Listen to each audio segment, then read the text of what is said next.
उस दिन आई जाना।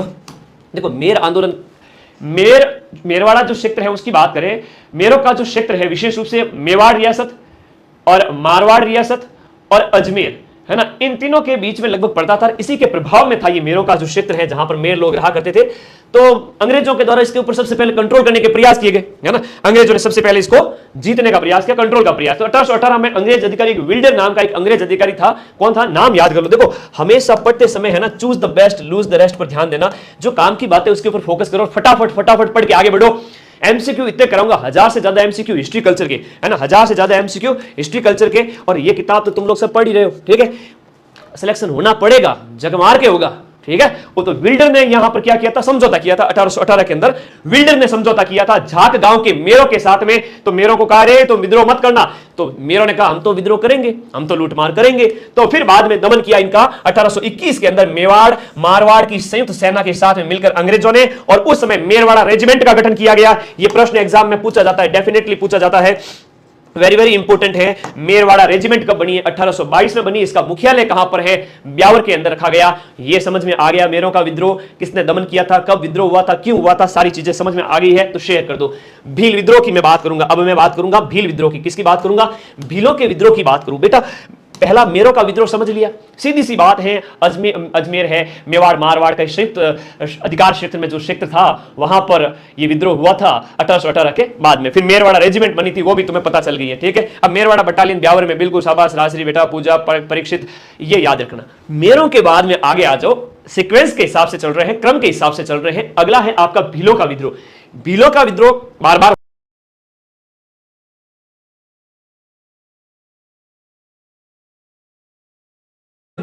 बार बार होता है। भूमठ क्षेत्र के अंदर होगा, मेवाड़ क्षेत्र के अंदर 1818 से 1860 तक ये भीलों का विद्रोह चलता है। सारे विद्रोह 1818 में क्यों हुए थे सर, आरएस मुख्य परीक्षा में कभी पूछ लेवे ना तो उसके पीछे रीजन बता देना सारे, ठीक है। फिलहाल तुम वनडे एग्जाम की दृष्टि से पढ़ो। 1818 से 1860 तक ये विद्रोह हुए थे। कारण ये था कि मराठाओं के जो विद्रोह हुए थे मेवाड़ क्षेत्र के ऊपर, तो उससे पोल खुल गई थी मेवाड़ के महाराणाओं की। और मराठाओं ने आकर के यहाँ बैंड बजा दी थी राजस्थान के अंदर, राजपूताने के अंदर।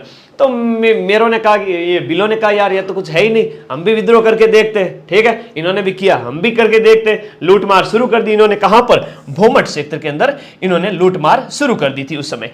फिर जनवरी 1818 में मेवाड़ महाराणा भीम सिंह की अंग्रेजों के साथ में एक संधि हो जाती है, सहायक संधि। भीम सिंह क्या तुम जानो और तुम्हारा काम जाने, अंग्रेज लोग आ गए। और अब भीलों का जो विद्रोह है उसको, भीलों को कंट्रोल करने का कार्य कर्नल जेम्स टॉड के द्वारा किया गया। पहला जो भील विद्रोह है कहां से शुरू हुआ था, उदयपुर से पहला भील विद्रोह शुरू हो जाता है। उदयपुर से पहला भील विद्रोह शुरू हो जाता है। उदयपुर से पहला भील विद्रोह जब शुरू होता है तब इसका दमन करता है कर्नल लुम्बे। कौन करता है, कर्नल लुम्बे के द्वारा 1823 के अंदर। 1823 के अंदर एक अच्छा प्रश्न है जो एग्जाम में पूछा जाता है। 1823 वाला विद्रोह तो समझ में आ गया, उसका दमन भी समझ में आ गया। अब मेवाड़ वाले इन भीलों के विद्रोह को देखते हुए, भाई एक जने के काम को देखकर दूसरा वाला प्रभावित होता है कि नहीं होता है। तो इनको देख करके डूंगरपुर के एक अंदर स्थान है लिम्बारा बारू। कौन सा, लिम्बारा बारू। वहां के भीलों ने भी विद्रोह कर दिया। इन्होंने इसलिए विद्रोह किया था क्योंकि यहां पर भूमठ के भीलों ने विद्रोह किया था सबसे पहले उस समय 1823 में। तो 1825 में समझौता हो गया। डूंगरपुर वाले वागड़ क्षेत्र के भीलों को भी समझाया रे कि तुम लोग भी विद्रोह मत करो। अंग्रेजों ने ठीक है समझौता वगैरह करवा दिए गए। तो सबसे पहले यहां हम बात करें, मैप के अंदर थोड़ा समझना, इससे पहले कभी पढ़े नहीं होंगे जनजाति विद्रोह। एक ही क्लास के अंदर मेरे बच्चों की मैं हेल्प करता हूं एग्जाम के एंड में। नहीं तो तुम लोग कहते सर ऐप पढ़ो और ध्यान रखो थे, तुम्हारा ध्यान रखे हम तो आपको अच्छे ही नहीं लगते। बेटा तुम सब मुझे बहुत अच्छे लगते हो। ऐप में बच्चों ने 3 महीने पहले पढ़ना स्टार्ट किया तो वो जो अफोर्ड कर सकता है वो पढ़ेगा और बाकी वाले यूट्यूब पे पढ़े। यूट्यूब पे तो सारी कक्षाएं संभव नहीं थी, इसलिए ये डूंगरपुर और यहां पर वागड़ क्षेत्र और ये मेवाड़ वाला क्षेत्र हो गया। तो इनको देखकर इन लोगों ने भी विद्रोह शुरू कर दिया था। अब देखिएगा 1825 में समझौता हो जाता है लिम्बारू बारू वाले के अंदर। अब गरासियों का विद्रोह बता देता हूं, है ना। एजुकेशन के अंदर इन्वेस्ट करना चाहिए बेटा, बचपन से लेकर आज तक इन्वेस्ट किया है। तो वीडियो पटवारी में एक बार तुम क्वालिफिकेशन हासिल कर लो, 60 से ज्यादा क्वेश्चन राइट होने ही चाहिए एनी हाउ, तभी तैयारी कर पाओगे, है ना। और बच्चे ऐसे कमेंट करते हैं कि सर क्वालिफाई नहीं हुआ तो सपना सपना रह जाएगा। वो मैं सपना सपना नहीं रहने दूंगा, सबके नंबर आएंगे। 5 लाख प्लस बच्चों के 60 से ज़्यादा क्वेश्चन राइट कराऊंगा। कुछ भी हो जाए, मुझे कितनी रातें जगनी पड़े लास्ट 10 दिन के अंदर, मैं अपना स्वास्थ्य दांव पे लगा लूंगा, लेकिन तुम्हारे लिए मेहनत करूंगा, चिंता मत करो। गरासिया विद्रोह की बात करें तो गरासिया विद्रोह आपके 1826 के अंदर, देखो 1825 के अंदर डूंगरपुर के अंदर लिम्बारा बारू वाला हो गया, 1825 में वहां पर हो गए। अब गरासिया वगैरह आप सबको पता है, सिरोही वगैरह क्षेत्र के अंदर। तो दौलत सिंह और गोविंदा का नाम याद रखना। ये दौलत सिंह और गोविंदा कौन थे? ये गरासियों के लीडर थे और कैप्टन ब्लैक के द्वारा इसका क्या किया गया? दमन किया गया। कैप्टन ब्लैक के द्वारा इसका क्या किया गया था? दमन किया गया था। यह याद रखना है। गरासियों के साथ में ब्लैक, गरासिये ब्लैक, थोड़ा याद रख लेना। कब की बात है? यहां पर 1826 की बात है। भीलों के नियंत्रण के लिए अंग्रेजों ने क्या क्या व्यवस्था की थी? भाई भीलों को कंट्रोल, हाँ जी, भीलों को कंट्रोल करने के लिए अंग्रेजों ने जो व्यवस्था की थी उसकी मैं बात करूं। भीलों को कंट्रोल करने के लिए अंग्रेजों के द्वारा जो व्यवस्था की गई थी उसके अंदर जोधपुर लीजन का गठन किया गया था। यह प्रश्न पूछा जा सकता है किसके लिए गठन किया गया था, और प्रश्न डेफिनेटली एग्जाम में पूछा जाता है, 100% पूछा जाता है। जोधपुर लीजन है, इसका गठन है वो कब होता है? 1835 के अंदर होता है। पहला मुख्यालय अजमेर में रखा जाता है। पहला मुख्यालय इसका कहां रखा जाता है? जोधपुर लीजन का। 1835 जोधपुर लीजन, पहला मुख्यालय इसका कहां पर? पहला मुख्यालय बेटा अजमेर के अंदर। पहला मुख्यालय अजमेर में, दूसरा बड़गांव सिरोही के अंदर उसी साल 1835 में यहां ट्रांसफर कर दिया जाता है, और फिर एलिनपुरा पाली यहां पर ले जाया जाता है 1842 के अंदर। तो ये 3 मुख्यालय तुम्हें याद रहने चाहिए। किसके संबंध में बात बता रहा हूं? जोधपुर लीजन, ये आपके पूछा ही जाता है। अच्छा प्रश्न है, इंपॉर्टेंट है। तो भीलों के कंट्रोल की व्यवस्था होगी। लास्ट के 5-7 मिनट के अंदर ये 50 स्लाइड धड़ाधड़ रिवीजन कराऊंगा। पान सड़े घोड़ा अड़ेर विद्या बिसरी जाए, अबिसरने नहीं दूंगा। रिवीजन बहुत जरूरी है, रिवीजन बहुत जरूरी है। Okay okay okay. अब देखो मेवाड़ भील विद्रोह, मेवाड़ क्षेत्र के अंदर भीलों ने वापस विद्रोह किया है 1839 के अंदर और 1839-42 के अंदर। जब सरदार सिंह मेवाड़ का महाराणा था, उसने दमन का प्रयास किया, तो भीलों का विद्रोह होता है। उस समय रॉबिन्सन के द्वारा महाराणा की सहायता नहीं की जाती है, पॉलिटिकल एजेंट हुआ करता था। अब रॉबिन्सन ही सोच रहा है कि सरदार सिंह का लखन है, ठीक है, और इसने इसकी सहायता नहीं की।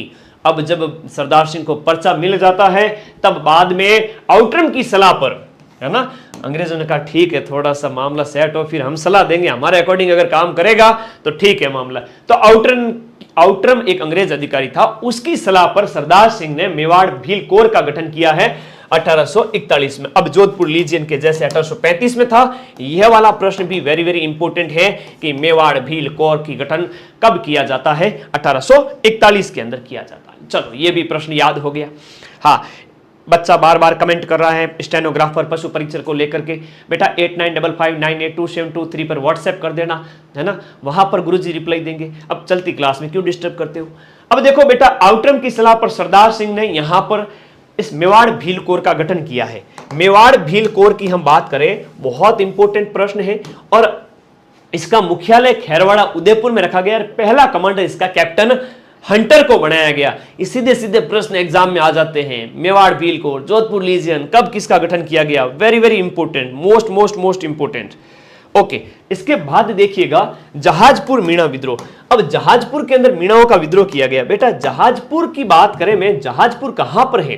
देखो जहाजपुर आज के समय में देखो तो शाहपुरा जिला आएगा, नवीन जिला व्यवस्था में ये रहा शाहपुरा, और वैसे पूरा देखो तो ये है भीलवाड़ा। तो वर्तमान तो कहां हो गया? नवीन जिला व्यवस्था के हिसाब से देखो तो वर्तमान शाहपुरा जिले के अंदर आएगा जहाजपुर, शाहपुरा। और पूर्व वाले जिले के हिसाब से देखो तो वैसे पोर्ट जी के ही तुम्हारे आगे सीईटी वाले एग्जाम के अंदर पूछा जाएगा, तो वो भीलवाड़ा कर देना। वैसे पूछा नहीं जाएगा ऐसा कोई प्रश्न जिसमें तुमको फंसाया जाए, डोंट वरी। जहाजपुर में मीणाओं का विद्रोह होता है आपके 1851 से 60 के दौरान में। वही 1857 की क्रांति के आसपास की बात बता रहा हूं। हाकिम रघुनाथ सिंह मेहता, है ना, हाकिम रघुनाथ सिंह मेहता जब वहां पर अधिकारी बन के आया, इस हाकिम रघुनाथ सिंह मेहता ने खूब धन की वसूली की, मतलब जनता का खून चूसना शुरू कर दिया इसने। और जो नई प्रशासनिक व्यवस्था थी, हाकिम रघुनाथ सिंह की वजह से लोग नाराज थे। एक तो नई प्रशासनिक व्यवस्था, ऊपर से जहाजपुर के अंदर ये रघुनाथ सिंह खून चूस रहा है, तो जनता बहुत परेशान हो गई थी। क्या हो गई थी? जनता बहुत परेशान हो गई थी, तो छोटी और बड़ी लुहारी ये मीणाओं के गांव है, जहां पर ये इसके द्वारा हमले किए जाते हैं। और इन हमलों की वजह से आपके ये जो मीणा लोग हैं वो विद्रोह जब करते हैं तो इनके ऊपर लुहारी गांव है, इनके छोटी लुहारी और बड़ी लुहारी, यहां पर कहां पर, जहाजपुर शाहपुरा जिले के अंदर। फिर 1855 के अंदर मीणाओं ने क्या किया, हाड़ौती की पॉलिटिकल एजेंट के सामने सरेंडर कर दिया कि ठीक है भाई, तो बात मान ली। वापस 1860 में वापस से विद्रोह शुरू होता है मीणाओं का। इस समय महाराणा चंद्र सिंह के द्वारा दमन किया जाता है। गाडोली और लुहारी गांव किससे संबंधित है, मीणाओं के विद्रोह से संबंधित है। यहां पर उस समय तबाही मचाई जाती है, मीणाओं के घरों को आग लगा दी जाती है। इतना इनके ऊपर क्या हुआ था, उस समय अत्याचार हुआ था। ठीक है, सुभाष सैनी सर मेरा नाम ले लो क्लास के अंदर, ठीक है, ले लिया, ठीक है। हाँ, आगे देखो, देवली रेजिमेंट का गठन इस समय किया जाता है। क्यों किया जाता है, मीणाओं के ऊपर कंट्रोल के लिए देवली रेजिमेंट का गठन किया जाता है। एक एक सैनिक टुकड़ी का नाम याद रखना, ये प्रश्न एग्जाम में पूछे जाते। देवली रेजिमेंट का गठन टोंक के अंदर किया गया था। देवली रेजिमेंट का गठन कहां किया गया था, टोंक के अंदर किया गया था। अब ये रहा टोंक तुम्हारा, ये देखो, ये रहा टोंक। टोंक में देवली रेजिमेंट का गठन होता है 1855 के अंदर। इसी देवली रेजिमेंट को 42वीं देवली रेजिमेंट और मीणा रेजिमेंट कहा जाता था। 1921 के अंदर इसको भंग करके 42वीं देवली रेजिमेंट और 43वीं एरिनपुरा रेजिमेंट, इन दोनों को खत्म करके इसकी जगह मीणा कोर का गठन कर दिया। 1921 के अंदर इसका नाम चेंज हो जाता है देवली रेजिमेंट का। ये 1800, सबसे पहले याद रखना डेट तो 1855 है। बेटा टेंशन याद नहीं करनी, गुरुजी याद ही को नहीं, वह कहीं करूं, याद नहीं करना, याद नहीं है तो अपने छोटे से जीवड़े को टेंशन क्यों देनी, याद नहीं करना, याद नहीं हो रही है तो याद नहीं करना। एमसीक्यू का पेपर है, आंसर सीधा ही तुम्हें आएगा जब पेपर आएगा उस समय। अगला देखो, बारापाल भील विद्रोह। अभी तक जितने भी जनजाति विद्रोह देखे मैं क्लास के एंड में रिवीजन कराऊंगा। ये बारापाल वाला विद्रोह पिछले सीईटी के अंदर आया था कि इसकी शुरुआत कहां से हुई, बारापाल भील विद्रोह की शुरुआत है वो कहां से हुई है ये बताइए। बारापाल भील विद्रोह 1881-82 का है। पहला प्रश्न तो यही बनता है, बारापाल भील विद्रोह कब शुरू हुआ था, 1881-82। कारण यह था कि जो महुआ से तैयार की जाने वाली शराब, जिसे क्या कहते थे, मावड़ी, है ना, महुआ से तैयार की जाने वाली शराब को क्या कहते थे, मावड़ी। और ये तैयार किससे होती थी, महुआ के पौधे से। तो भाई वहां पर ब्रिटिश सरकार और मेवाड़ के राजघराने ने उनके ऊपर प्रतिबंध लगा लिया कि आप ये शराब नहीं बनाएंगे, जो शराब सरकार बेच रही है वो खरीदो। ताड़ी पर प्रतिबंध लगा लिया, महुआ से बनने वाली मावड़ी पर प्रतिबंध लगा लिया। मावड़ी क्या है, लिकर है वहां की। तो उस वजह से भीलों का विद्रोह शुरू हुआ था। भीलों के देवता आप सबको पता है, जैन और भीलों के देवता ऋषभ देव जी, हम देखते हैं उदयपुर के अंदर उनका मंदिर बना हुआ है। तो वहां के उस मंदिर को अपने कंट्रोल में ले लिया था, जो कि भीलों के देवता थे। भीलों के प्रमुख देवता का जो मंदिर है वो कंट्रोल में ले लिया। जब ब्रिटिश सरकार ने अपने कंट्रोल में ले लिया, तब इस विद्रोह की शुरुआत कहां से होती है, ऋषभ देव से। और यही प्रश्न एग्जाम में पूछा जाया था, ऋषभ देव से। तो मंदिर का जो पुजारी है खेमराज भंडारी, उसने उकसाया सबको, कहा तुम्हारे मंदिर को कंट्रोल में कर लिया, विद्रोह करो। अब जैसे मेरे आह्वान पर तुम अधीनस्थ बोर्ड के चेयरमैन वगैरह को वापस ट्वीट ऐसे करते हो, मेरी पोस्ट चली जाती है 1-1 लाख व्यूज तक, ट्विटर पर देखते हो ना, तब वो 40% वाला फॉर्मूला करना पड़ता है, नेगेटिव मार्किंग हटानी पड़ती है। ऐसे के ऐसे इन लोगों ने भी विद्रोह कर दिया। किसके कहने पर, खेमराज भंडारी के कहने पर। ये खेमराज भंडारी है वो मंदिर, ऋषभ देव मंदिर है या ऋषभ देव। ऋषभ देव को अपभ्रंश के अंदर आम बोलचाल में ऋषभ देव जी कहते हैं। क्या कहते हैं, ऋषभ देव जी कहते हैं। ठीक है, आर्थिक समीक्षा की तो 12 घंटे पूरी क्लास करूंगा बेटा, उसमें से 15 से क्या लगभग 10 से 15 प्रश्न आ जाएंगे, टेंशन मत लो। अरे तुम्हारा भाई 10 दिन तुम्हारे लिए बहुत मेहनत कर रहा है, चिंता ही मत करो, तुम तो बस चैनल को सब्सक्राइब करके रखो, जितने भी साथी जुड़े हुए। विद्रोह का दमन जो है मेवाड़ के अंदर सज्जन सिंह ने, अमान सिंह और अंग्रेज अधिकारी लोनारगन के नेतृत्व में, भाई अंग्रेज अधिकारी लोनारगन और अमान सिंह, इन दोनों को भेजा किसने, सज्जन सिंह ने। उस समय 1880 के आसपास सज्जन सिंह मेवाड़ का महाराणा था, शंभू सिंह के बाद में। श्यामल दास जी, दयानंद जी सरस्वती, याद आ रहा है कुछ, तो उस समय की बात है।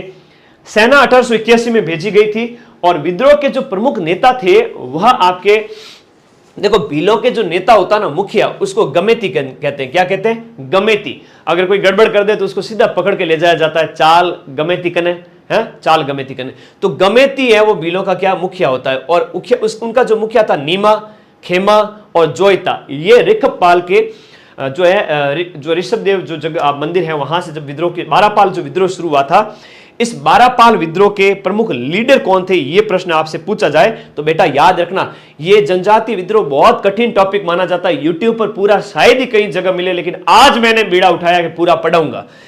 अब इस समय यहां पर देखो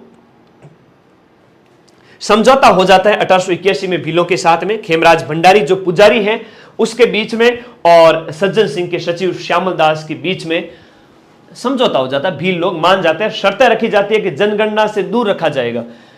जनगणना की ऐसी अफवाह फैली थी कि भाई जो जो भील है ना, उनके अंदर ये अफवाह फैल गई थी कि जो एक्स्ट्रा होंगे उनको मार दिया जाएगा, ये हो जाएगा, पता नहीं क्या क्या अफवाहें फैल गई थी। और विद्रोही भीलों को माफी होगी, बराड़ कर जो है वो छोड़ना पड़ेगा भीलों के लिए, तो कई सारी शर्तें थी उनके लिए, तो भीलों ने इसको मान लिया था। ठीक है, बाकी फाउंडेशन ये जो अपना ये सभी साथी सीईटी के नोट्स इसमें पढ़ सकते हैं सभी बच्चे, कोई दिक्कत वाली बात नहीं है, 12th वाले इसको पढ़े। अब भगत भील आंदोलन, देखो 12 पाल वाला अपन ने पढ़ लिया, 1881-82 12 पाल वाला सबने पढ़ लिया, याद है सबको, कोई टेंशन नहीं।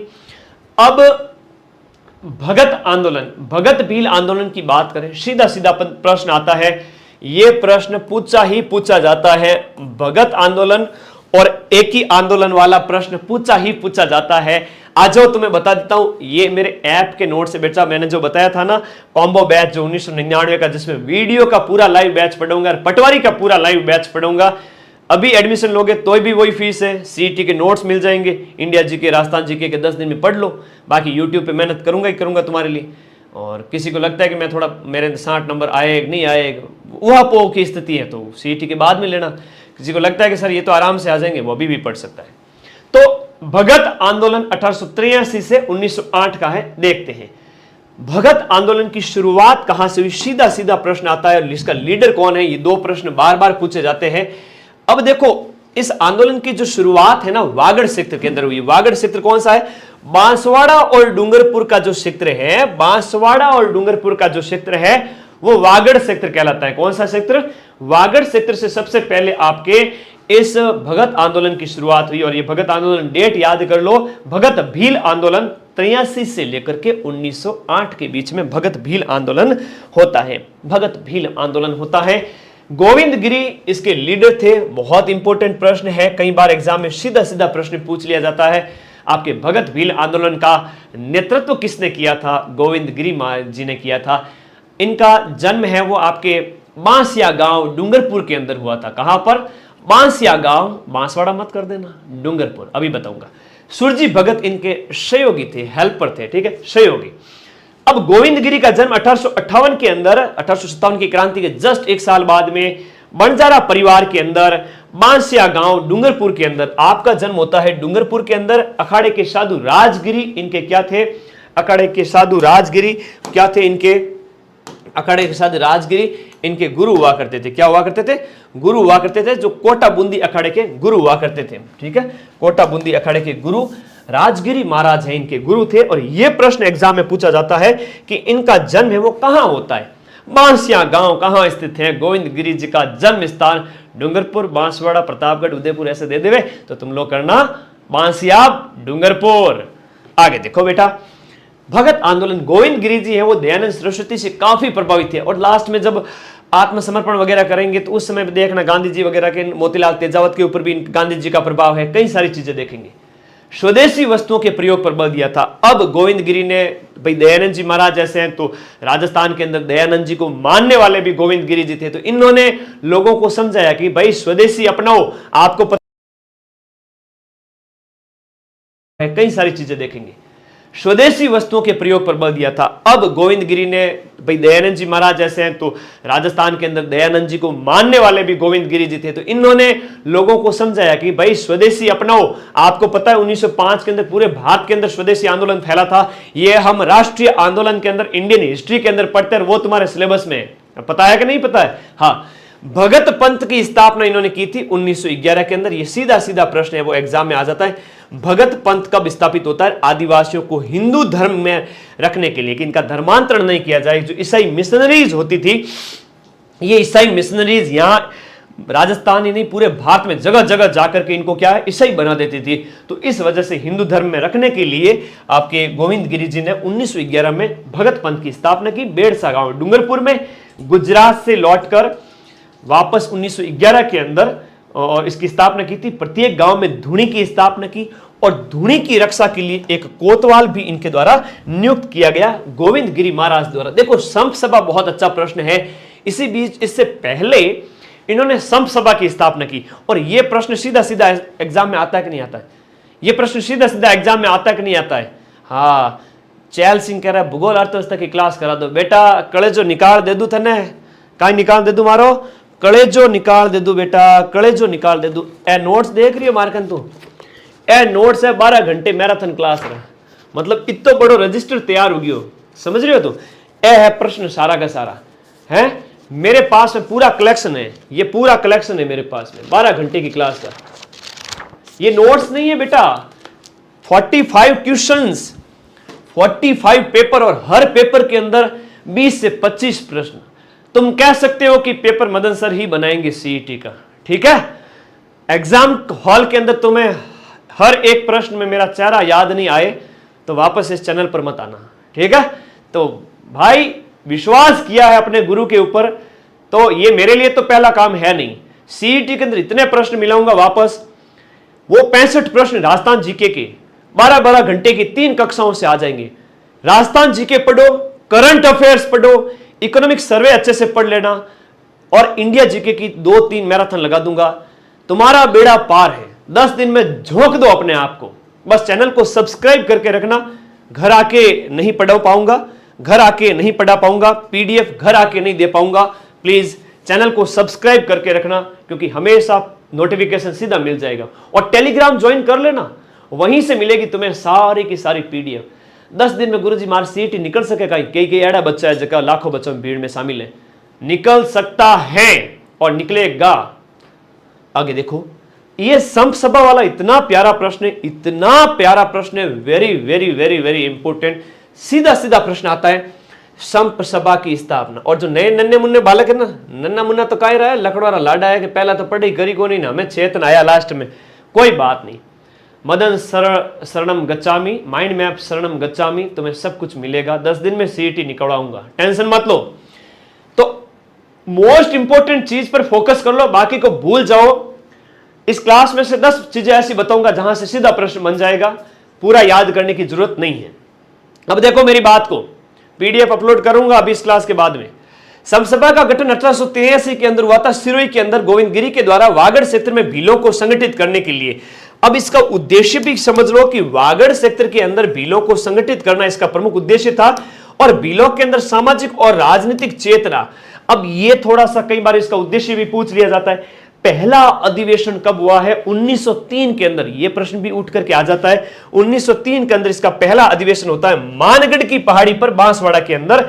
और आपसी भाईचारा, भाई हम पतरा क्यों, भेड़ा रिया करो, लड़ाई झगड़ा कम किया करो, हैं? घर में भाई है तो वो बहन ने कूट देवे, लड़ाई कर देवे, हैं? तो संपत रखिया करो, हैं? और जो भाई बंधु है उनसे संपत रखो, प्रेम बना के रखो, हैं? लड़ाई झगड़ा नहीं करना, हर प्रेम बना के रखो, ठीक है? बहनों से तो विशेष रूप से कभी लड़ाई नहीं करनी, ठीक है? वो तुम्हारे लिए सब कुछ सौभाग्य का प्रतीक होती है। संप सभा का अर्थ होता है आपसी प्रेम, भाईचारा, ठीक है? संप का मतलब होता है भीलों के द्वारा लगान देना बंद कर दिया गया। लगान नहीं देनी, कुछ भी हो जाए। गोविंद गिरी जी ने उनको सबको समझाया। फिर गोविंद गिरी ने बेड़सा डूंगरपुर में धुनी स्थापित की, कोतवाल नियुक्त किए। 1908 में बेड़सा गांव से इन्हें निकाल दिया गया कि जाओ यहां से। अंग्रेजों ने निकाल दिया इनको यहां से। तत्कालीन राजे महाराजाओं ने इनको यहां टिकने नहीं दिया। ये कहां चले जाते हैं? ईडर और सूत के अंदर चले जाते हैं, गुजरात के अंदर। वहां ईडर गुजरात राजस्थान से जस्ट नीचे जाकर अपनी वहां क्या बनाते हैं? अपनी कर्मस्थली बनाते हैं। और 1910 के अंदर भीलों और ईडर के जागीरदार के बीच में समझौता होता है। कब की बात है? 1910 के अंदर भीलों के बीच में और ईडर के जागीरदारों के बीच समझौता होता है। 21 शर्तें स्वीकार कर ली जाती है। गोविंद गिरी जी की पहली जीत इस समय होती है कि इनकी बात मान ली गई थी 1910 के अंदर तत्कालीन राजे महाराजाओं और सरकार के द्वारा।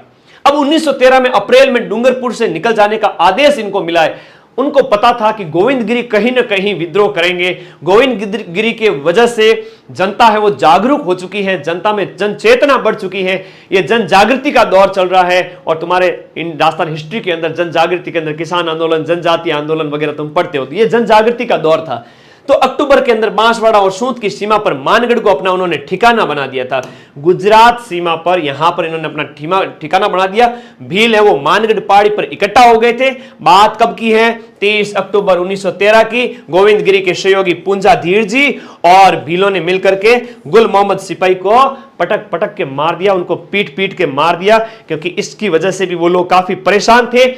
इस वजह से गोविंद गिरी के सहयोगी पुंजा धीर जी का नाम याद रखना, और उन्होंने मिलकर गुल मोहम्मद नाम की एक सिपाही की हत्या कर दी थी, सरकार के एक सिपाही की हत्या कर दी थी अक्टूबर 1913 के अंदर। अब जवाबी कार्रवाई होगी, अब जवाबी कार्रवाई होगी जब गुल मोहम्मद को मार दिया गया गोविंद गिरी के जो सहयोगी हैं उनके द्वारा। तब 10 नवंबर को सेना ने मानगढ़ पहाड़ी को घेर लिया है। यह है पूरी पहाड़ी, और इस पहाड़ी पर ऊपर के स्थान पर सभी भील लोग इकट्ठा हो रखे थे। और मेवाड़ भील कोर के 104 वेलेजली राइफल के सैनिक, 7वीं राजपूत रेजिमेंट और जाट रेजिमेंट के सारे सैनिक वहां आ जाते हैं। और इसका नेतृत्व हैमिल्टन नामक एक अंग्रेज अधिकारी करता है। कहते हैं कि इतना भयंकर नृशंस हत्याकांड हुआ था जो आपके जलियांवाला के अंदर देखा गया था, उससे भी ज्यादा विभत्स हत्याकांड इस समय देखने को मिला। डेट याद कर लेना, 17 नवंबर 1913। और आज के समय में तो इसको क्या घोषित किया गया है? मानगढ़ को राष्ट्रीय स्मारक घोषित किया गया है, राष्ट्रीय स्मारक घोषित किया गया है आपके मानगढ़ को। यह तुम लोग भी याद रखना, यह अभी रिसेंट में घोषित किया गया है। तो मानगढ़ के ऊपर इतना नृशंस अत्याचार हुआ उन भीलों के ऊपर, सैनिकों द्वारा गोलीबारी, 1500 से ज्यादा भील शहीद हो जाते हैं। और गोविंद गिरी पुंजा धीर जी को गिरफ्तार करके अहमदाबाद की जेल में भेज दिया जाता है, कि जो लीडर हैं उनको अहमदाबाद जेल भेज दिया गया। संप सभा को अवैध घोषित कर दिया कि इसकी गतिविधियां हैं वो यहां वागड़ सेक्टर में नहीं चलनी चाहिए, सरकार ने कहा, क्योंकि इन्होंने विद्रोह कर दिया था। इस वजह से 1913 में ये मानगढ़ हत्याकांड तुम लोगों को याद रहेगा। अब ऐसा, हाँ जी, अब देखिएगा घटना के उपनाम, इस मानगढ़ हत्याकांड को कई उपनामों से जाना जाता है। और ये इंपॉर्टेंट है, सीधा सीधा प्रश्न एग्जाम में छप जाता है, सीधा सीधा प्रश्न एग्जाम में आ जाता है। इसे क्या कहते हैं? भारत का पहला जलियांवाला बाग हत्याकांड, क्योंकि जलियांवाला 13 अप्रैल 1919 को हुआ था। यह इससे 6 साल पहले हो गया था, पहले विश्व युद्ध से पहले। वो प्रथम विश्व युद्ध के बाद में हुआ था, ये पहले विश्व युद्ध से पहले हो गया था। राजस्थान का जलियांवाला बाग हत्याकांड भी इसी को ही कहते हैं। निमोचना तो 1925 में हुआ, अलवर के अंदर, मई 1925 में। यह उससे 12 साल पहले हो चुका था। अब गोविंद गिरी को मौत की सजा दी जाती है, अहमदाबाद न्यायालय के द्वारा उसे आजीवन कारावास में बदला जाता है। और 1920 में गोविंद गिरी जी जेल से बाहर आ जाते हैं। जेल से बाहर आने के बाद गुजरात के पंचमहल जिले में के झालोद नामक स्थान पर इनको नजरबंद रखा जाता है कि आप यहां से नहीं जा सकते। गुजरात में इन्हें नजरबंद कर दिया गया था, आप यहां से बाहर नहीं जाएंगे, लीडर हैं इसलिए। अंतिम समय इन्होंने काम्बिया गांव गुजरात में बिताया था। यह भी एक अच्छा प्रश्न है, याद कर लेना, वेरी वेरी इंपॉर्टेंट है, मोस्ट इंपॉर्टेंट है बेटा, याद कर लेना इस प्रश्न को भी, क्योंकि पूछ लिया जाए अंतिम समय इन्होंने अपना कहां बिताया था। थोड़ा सा याद करिए। ये आपका, हाँ जी,